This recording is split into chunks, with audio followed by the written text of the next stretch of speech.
Fala pessoal, tudo bem com vocês? Tenho certeza que sim. Eu aqui de novo, Marcelão, para conversar com vocês aí a respeito é, dessa história de saúde mental. Estamos aqui no primeiro episódio do Revita, ou Revita, como você preferir. Eu expliquei na apresentação de onde é que vem esse nome Revita. Quem tiver curioso, assista lá o primeiro episódio de apresentação. Mas em curta resposta, né, para quem não acompanhou o primeiro episódio de apresentação, é uma forma de você recomeçar, reviver, ressignificar a sua vida em função de tanto esgotamento, de tanto estresse, de tanta pressão para a gente conseguir cumprir as atividades do dia a dia, as metas e tudo aquilo que a gente é exposto durante a nossa vida produtiva, não é? A vida do trabalho, a vida pessoal, a vida afetiva e sentimental. Então, quem de nós não é submetido a pressões diárias? Quem de nós não é submetido? Todos nós somos. Então, a ideia do Revita é falar sobre esses aspectos, entender esses aspectos e trazer para todos os nossos seguidores, para os inscritos no canal, uma resposta de positividade, uma resposta de como contornar essas coisas do dia a dia e que dificultam a nossa vida, né? Não nos permitem ter qualidade de vida, não nos permite ter uma alta performance, não nos permite ter uma vida afetiva tranquila. Então é sobre isso que a gente vai falar. Tá? Espero que você fique com a gente e vamos para a vinheta de abertura do canal. Durante essa vinheta de abertura, quem está assistindo e chegou agora no canal, aproveita, se inscreve, curta o canal, comente, faça um comentário, aproveita esse tempinho da vinheta, que é 10 segundinhos, para fazer essa inscrição, é muito importante para nós. Vamos nessa? Solta a vinheta e a gente já volta comentando, dialogando a respeito. Vamos lá?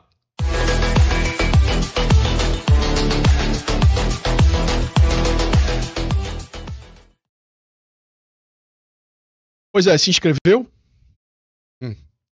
Eu vou acreditar que você se inscreveu porque você está com a gente aqui. Eu acredito que você é um cara bacana, e você é um cara que conhece a gente, que está aqui com a gente, então você tem todo o interesse. Embora eu saiba que perto de 40% das pessoas que assistem os nossos conteúdos, que se beneficiam dos nossos aprendizados, né, que aprendem com a gente, não são inscritos no canal.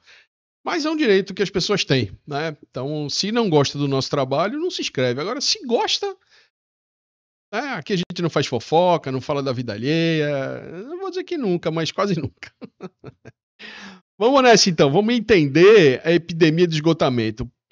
Por que é que não vamos nada bem? Né? E temos aí uma jovem senhora como representação dessa história toda de que não vamos nada bem, e eu vou explicar isso aqui para vocês.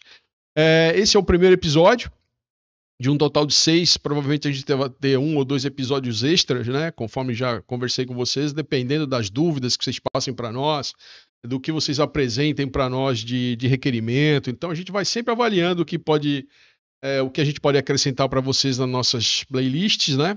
E vamos acrescentando num episódio extra ou em 2 episódios extras no final.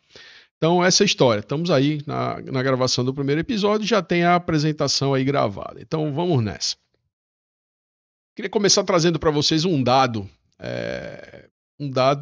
bem significativo e assustador. Né? Eu, particularmente, quando a gente fez aquele vídeo do Whindersson Nunes, a gente não tinha ainda ideia, né, o vídeo do Whindersson Nunes falando sobre os aspectos da internação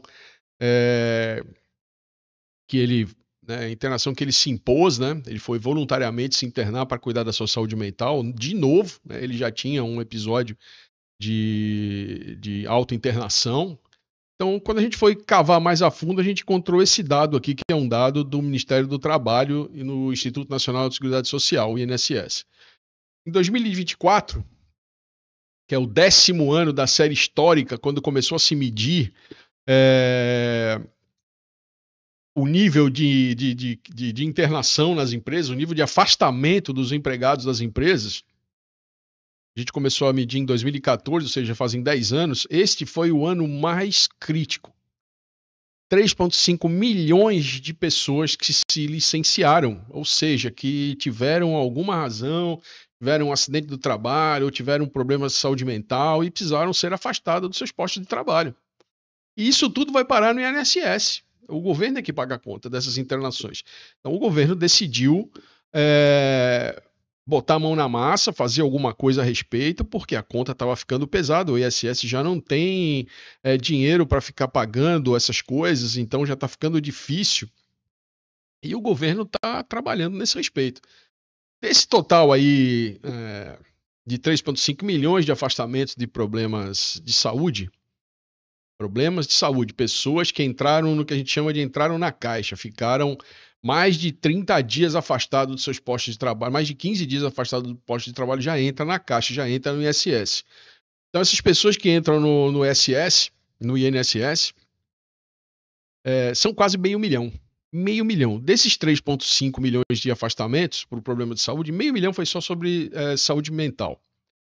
Então, é assustador. Já a Organização Mundial de Saúde já sabe disso. Já sabe a Organização Mundial de Saúde que ansiedade e depressão, principalmente a depressão, são as doenças do século.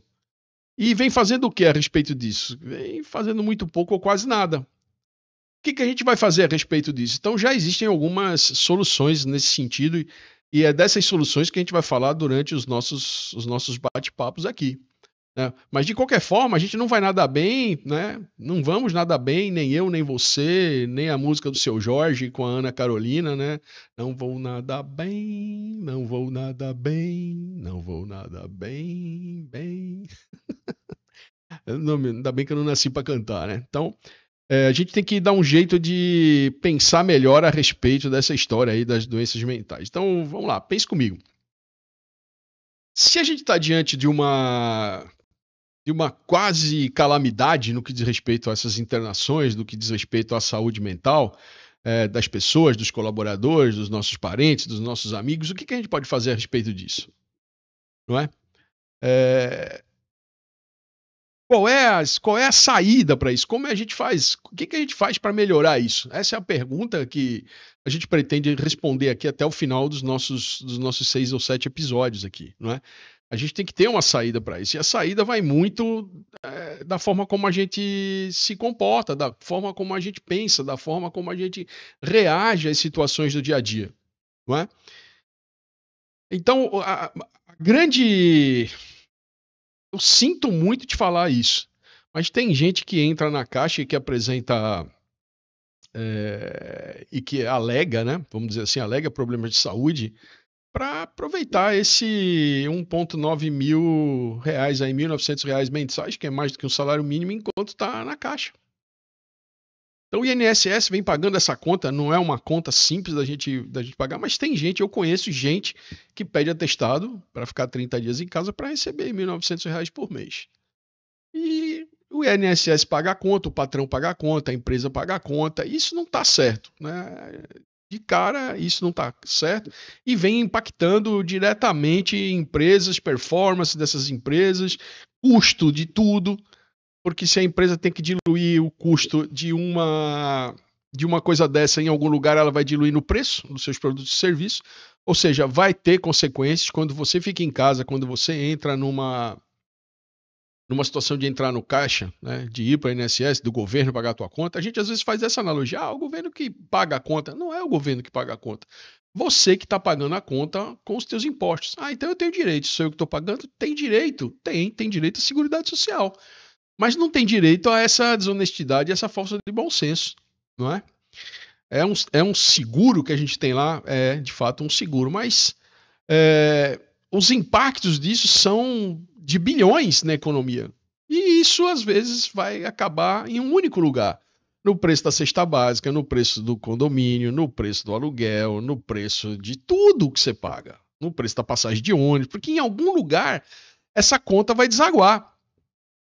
Em algum lugar essa conta vai desaguar e você vai continuar aí pensando, isso não é da minha incumbência, não é da minha alçada. É da tua alçada, é da minha alçada, é um problema que a gente tem que entender. Essa conta uma hora não, eu acho que já não fecha, né? O governo federal sabe que já tem muita gente, né, e prevê que nos próximos anos com o envelhecimento da população, a gente tenha mais gente dentro do INSS, mais gente recebendo salários, contribuições, pensão do INSS e menos gente contribuindo, menos gente jovem empregada recolhendo impostos para amenizar esses impactos do INSS. A gente sabe que isso vai acontecer, que o INSS está ficando sem dinheiro. Por isso, quem pensa em aposentadoria, quem pensa em se aposentar pelo INSS, corre sérios riscos, né? Corre sérios riscos de não encontrar. Quando chegar lá para se aposentar, não encontrar mais esse dinheiro da aposentadoria. Mas vamos continuar aqui nos impactos. Cavando mais a fundo, a gente foi pesquisar quem são as pessoas mais impactadas.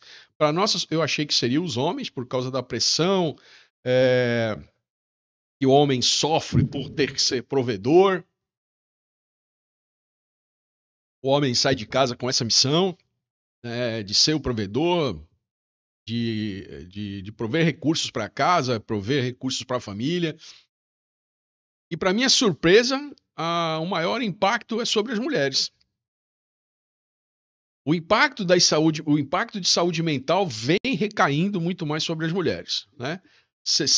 Daqueles 500 mil, daquele 500 mil de casos de pessoas no INSS que se afastaram por razão de saúde, 64% são de mulheres na idade média de 41 anos, com quadros agudos de depressão, de ansiedade, de síndrome do pânico e por aí vai. E aí eu fui pensar a respeito disso. Por que as mulheres estão sendo mais impactadas? E aí a resposta foi simples, né? Por causa de uma tripla jornada de trabalho e outras coisas mais. A mulher trabalha no emprego fora de casa, fica lá 8 horas, ou 10 horas, ou 12 horas de trabalho, depois volta para casa. E aí quando ela volta, ela tem que cuidar dos filhos, cuidar da casa, cuidar do marido, estudar, né? Não pode ficar sem estudar. Então, no fundo e no frigir dos ovos, a mulher tem muito mais atribuições do que os homens e essas atribuições estão pegando ela pelo pé. E toda aquela briga para a mulher competir com o homem, de ela ter um salário condigno com as suas funções, com o seu desempenho, que é o mesmo desempenho do homem no trabalho, tá tudo certo, não tem nada de errado, mas ao longo do tempo a gente está presenciando aí alguns fenômenos que são, no mínimo, desafiadores, né? Porque a gente não pode deixar que isso aconteça com as mulheres, né? A gente tem que tentar evitar. Então, seu marido, seu filho e senhor que está em casa aí, às vezes ela cuida do pai, né? Ainda tem que ser a professorinha do filho, pegar a lição de casa. Vamos ajudar, pô. Se você tem uma esposa em casa dedicada e que cumpre essas jornadas excedentes, vamos ver se a gente, quando tirar a toalha do banho, bota a toalha no lugar certo, se a gente bota a roupa na máquina de lavar, se a gente lava uma loucinha, né? Se a gente pega o filho para tomar conta de vez em quando, se a gente pega a lição de casa para fazer, para ver se alivia um pouco a pressão sobre as nossas esposas, sobre as nossas parceiras, né? Porque isso vem alcançando níveis extremamente delicado. Já é delicado. 64% se a tua esposa tem, em média, 41 anos, e aí vem junto com isso menopausa, vem junto com isso queda hormonal. Então, às vezes, a gente também tem causas complementares nesses índices, né? E que se faz necessário fazer um exame de sangue para ver como é que estão as nossas taxas hormonais, para ver se o estresse, a ansiedade, se a depressão também não vem disso. Então, não é raro quando eu recebo uma queixa de alguém que vem de uma mulher, eu peço para dar uma checada nos hormônios. Até homem mesmo, falo, dá uma checadinha nos teus hormônios, faz um exame de sangue para a gente ver se os teus hormônios estão dentro do aceitável, se está tudo certinho, se você está equilibrado nas tuas taxas. E não é raro, repito, não é raro a pessoa não ter feito exame de 3, 4, 5, fazer 10 anos que a pessoa não vai num médico para ver as suas taxas, não vai ver se precisa de reposição hormonal. E aí, tanto homem quanto mulher, quando começa a chegar aí próximo dos 40 anos, é desejável que a gente consulte um especialista para ver se as nossas taxas hormonais estão bem, se a gente não precisa fazer nenhum tipo de reposição. Então, muito disso, desses 64% aí, com uma reposição hormonal, eventualmente seria resolvido. Então, as nossas mulheres são extremamente impactadas. Então, não fique surpreso se você chegar em casa e tua mulher te receber assim, porque, de fato, a gente há de pensar pelo que ela vem passando, pelo papel que ela desempenha na sociedade. Não é? Não dá para a gente continuar com as nossas esposas, com as nossas parceiras, com as nossas do lar, né, da forma como a gente é. Eu moro aqui em Recife, eu acompanho, tenho muitos amigos casados e eu acompanho a rotina desses casais. A rotina é uma rotina estressante e poderia ser menos estressante se os homens fossem mais parceiros. Se nós fôssemos mais parceiros das nossas companheiras, certamente a gente teria números melhores com as nossas parceiras. Nossas parceiras estariam menos impactadas. E sem falar que ela ainda, no local de trabalho dela, pode estar sofrendo assédio de cima para baixo, dos seus superiores, dos seus pares, dos seus comandados. Então, olha a quantidade de pressões que a gente tem atuando em cima das mulheres, pondo peso nos ombros das mulheres. Claro que também põe no peso do homem, claro que também põe no peso do homem, só que a gente tem uma estrutura biológica já diferente, a gente é capaz de suportar mais e a gente sabe lidar melhor, eventualmente, com essas coisas. Embora os impactos sejam praticamente os mesmos para homens e para mulheres, não é verdade? Então, o que nos resta? Nos resta amenizar isso, né? Ter uma convivência mais sadia, né? Ter uma convivência mais tranquila com as nossas parceiras, fazer com que elas tenham um dia a dia melhor, surpreendê-las com a nossa colaboração, surpreendê-las com o nosso carinho, surpreendê-las dividindo, pegando um pouco de prato para lavar, pondo uma roupa na máquina de lavar, não deixando a toalha molhada em cima da cama, tirando as cuecas do chão, sabe? Então, às vezes eu vejo que a gente não colabora. Eu vejo meus amigos casados como eles não colaboram. Fazer uma janta, fazer um almoço de fim de semana, ajudar a descomprimir, né, essa pressão a qual a mulher é colocada, é nossa competência, pô. A gente tá aqui para isso, não é só para cumprir um papel sexual reprodutivo, não. A gente tá aqui para ajudar as nossas companheiras. E uma vez que você tá se empenhando em obter um relacionamento, quer alguém para ficar contigo, quer constituir uma família, antes pense muito bem nisso. Pense muito bem nisso, pense muito bem nisso. Eu tenho uma aluna de pós-graduação que está grávida, e conversando sobre gravidez, processos, né? E o processo de gravidez, a gente foi conversar sobre o processo de gravidez, ela confessou para a turma que ela já estava há 5 anos planejando uma gravidez com o primeiro namorado da vida dela. Olha que bacana. Casal jovem, ela é jovem, bonita, charmosa, elegante. O rapaz, eu vi uma foto no WhatsApp dela, também é um casal bonito. Eu fico imaginando como responsável ela foi, e eu tenho muito apreço e muito respeito por esse casal que planejou uma gravidez por 5 anos. E provavelmente, muito provavelmente, como ela é uma boa planejadora, como o casal é um bom planejador, eles não vão ter muitos problemas. Porque toda a sobrecarga vai ser dividida, esse planejamento da gravidez. A gente não pode planejar só engravidar e ter o bebê, você tem que planejar os próximos 10, 12, 15 anos, 18 anos que aquela criança, que aquele jovem, que aquele adolescente vai precisar dos teus cuidados. Eu tenho um outro amigo, gestor, que também está com um bebê novo, é pai novo, está com 2 ou 3 meses aí de nascido, filho do casal, e tá pesando noite de sono para ele, tá pesando noite de sono para ela, porque os dois estão dividindo. Por que ele vem com sono trabalhar? Ele vem com sono trabalhar porque ele assumiu ela. Os dois trabalham, o casal trabalha, o bebê tá com 3 meses, 4 meses, 5 meses, e eles dividem essa porção, enquanto uma noite um toma conta, outra noite outro toma conta. Quando o bebê dorme, tá tudo certo, os dois podem tirar um cochilo tranquilo. Então a vida é isso. A vida é troca, a vida é parceria, né? A vida a dois é isso. Ter responsabilidades é isso, e a gente tem que cuidar ao máximo para que as nossas parceiras tenham a sobrecarga delas aliviada, porque senão elas não vão aguentar, elas não vão conseguir dar conta de tudo. Tá aí o resultado, né? Essa quantidade de mulheres que adoecem no mercado de trabalho e que potencialmente poderiam estar melhor, né? Por isso que elas não estão nada bem. Pessoal, nesse episódio é isso. Queria agradecer muito vocês por estarem prestigiando aqui os nossos conteúdos, por estarem prestigiando essa playlist. Essa playlist vai ter um conteúdo bem interessante para vocês. E eu vou ficar muito feliz se vocês conseguirem acompanhar essa playlist até o fim. O próximo já está gravado, né?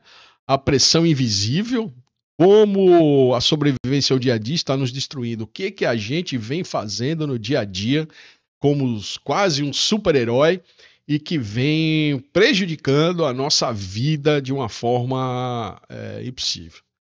Então, revita. Revita, revita, revita. Aprenda a repensar a sua vida.